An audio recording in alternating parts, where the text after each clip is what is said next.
Hello and welcome to A Wheel Thing TV. I'm Dave Knoll.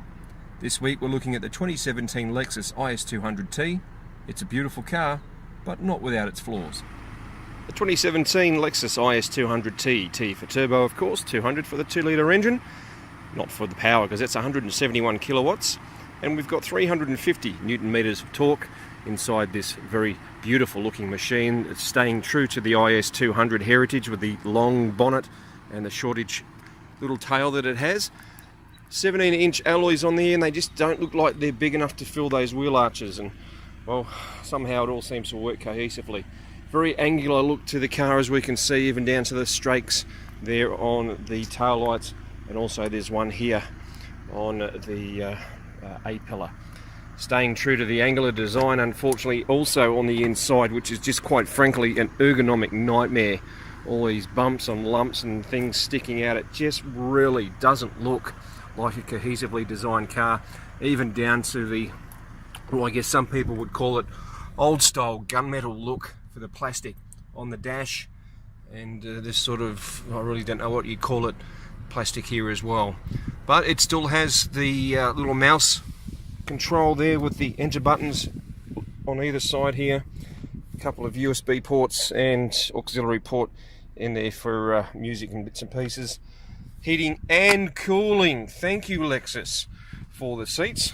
And they work rather by sucking air out. They actually blow air out that way, which is a little bit unusual, but it does work.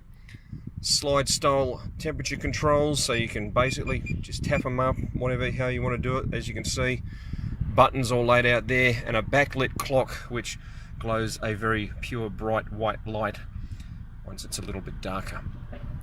Stop start of course, and the dash all lit up, mechanical dials, but you do have information available via a little tab just in here, which of course, like so many cars nowadays, provides so many different ranges of information as you flick on through, and plenty to look at here inside the Lexus IS200T. Menu and mouse situation, and the Lexus works quite effectively. Just move that around, and as you can see, literally like a mouse on a computer, because that's what it's all about. Press the menu button, it comes up with your options across here. Again, nice and simple, like it should be. Move across into climate, and it comes up with a great range. And of course, if you want to go into dual mode, you can also do that down here on the buttons, which is great. And it actually does work, as we can see, in dual zone mode. That just moves all by itself, keeping that one to do what it's got to do, as it should do. Lights up with a dual, not with some manufacturers who lights up and becomes a single mode. Yes, it does have flappy paddles, as you'd expect with a 8-speed automatic. It also has this wonderful lane keeping service where it measures just where you are in regards to the white lines either side, left or right. And if you do happen to be drifting a little bit too far, it actually vibrates through the steering column to let you know. Works quite effectively, and it's a good way of keeping a driver on track instead of going where they shouldn't be. Again, nice and simple. 3 modes in regards to driving: Eco, which it defaults to anyway after a little while, Normal, which then becomes Eco, but then you do have Sport, which is just a simple twist over here, and very simple, lights up on the dash, comes up on the center screen as well, and then you can go through and enjoy the ability of this car using those 350 newton meters of torque. It isn't a bad car to drive, the Lexus IS200T, but it's not a great car. Ergonomically, it's just a mess on the inside. And really, the ride itself is just a little bit unusual. The overly assisted electric steering.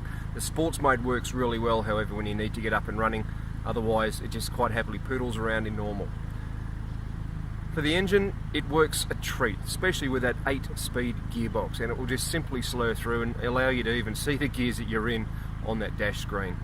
But overall, it's a little bit of a mishmash, and not one that I'd feel terribly comfortable having in the driveway. Sorry, Lexus. For A Wheel Thing TV, I'm Dave Knoll.